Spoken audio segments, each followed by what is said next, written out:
As part of the reboot of Ron DeSantis's failing campaign, he seems to be substituting the word narrative for the word woke. We've played for you these woke comas that Ron DeSantis has been afflicted by, where sometimes in 20 seconds he'll use the word woke 6, 7, 8 times. And he has been making a big deal out of Florida's where woke goes to die, you know, about the whole thing, where it's all about anti-woke. It seemed like this was not a good strategy because maybe that will play well in Florida, maybe not.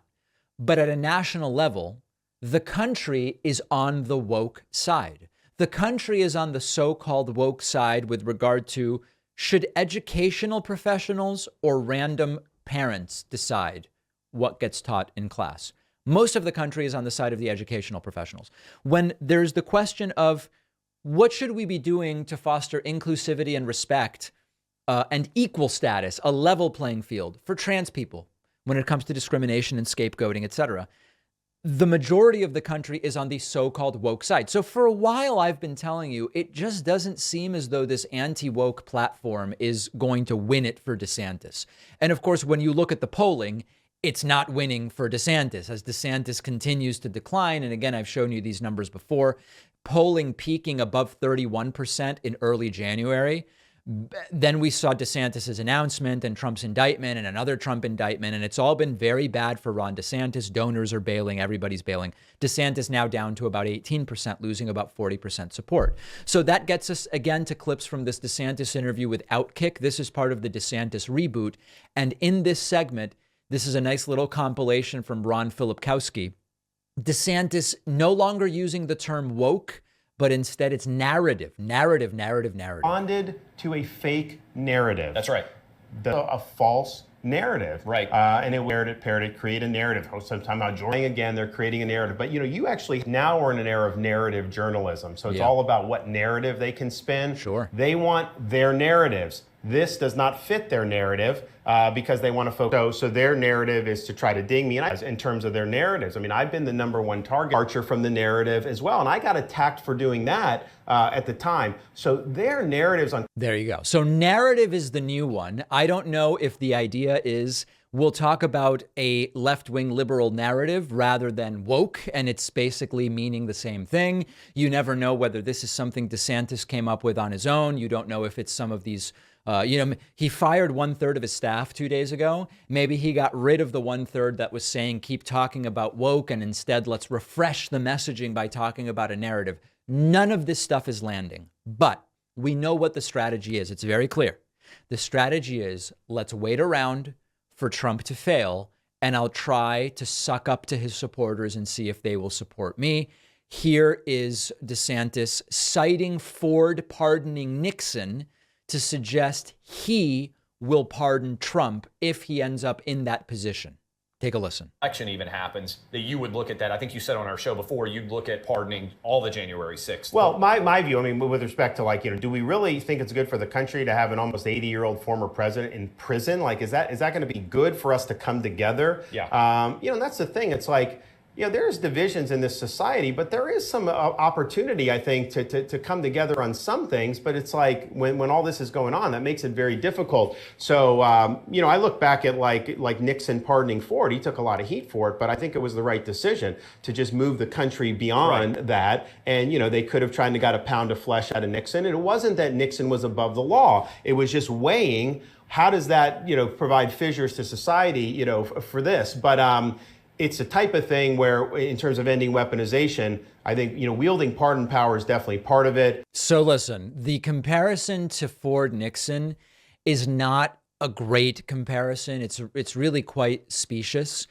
And the pardoning of Nixon by Ford is also very controversial. Number one, it allowed Nixon to avoid accountability for his involvement in the Watergate scandal and potential criminal activities related to it. It short-circuited investigations, so we probably never even really learned the full scope of that conspiracy.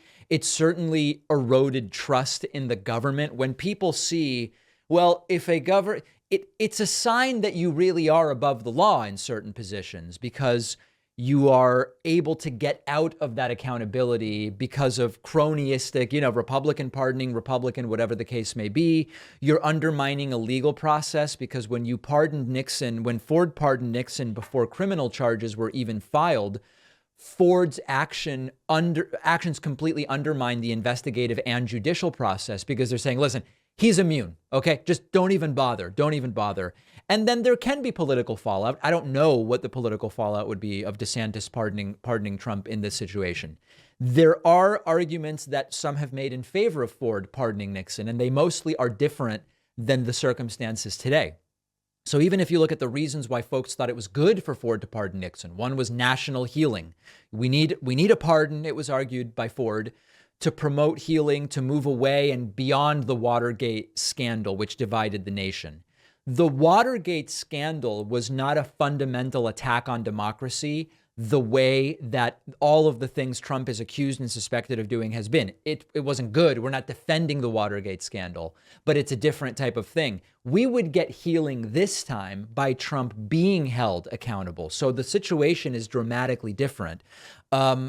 It's wild that this is what DeSantis is saying, and it is all part of this idea that DeSantis wants to set himself up to appeal to Trump voters. Chris Christie's taking a different approach. Chris Christie is also polling 2%. So maybe DeSantis is right, although he's lost 40% of his support to his name.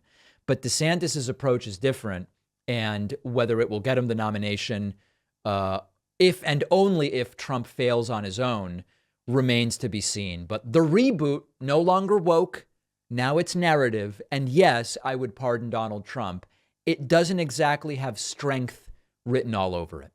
We need to teach kids to think critically and independently, and we aren't doing a good enough job of it. I have a book right here that teaches kids critical thinking. I wrote this book, and it's available on Amazon at davidpakman.com/book. This is told through the story of a kid detective. The idea is critical thinking, thinking independently, is like solving a mystery, getting clues, evaluating them, thinking through scenarios. The right knows that when kids think critically, they don't end up being Republicans when they're adults. And that's why they hate teaching kids critical thinking. This book alone won't solve the problem, but it will get kids interested. Get a copy, Kindle, paperback at davidpakman.com/book.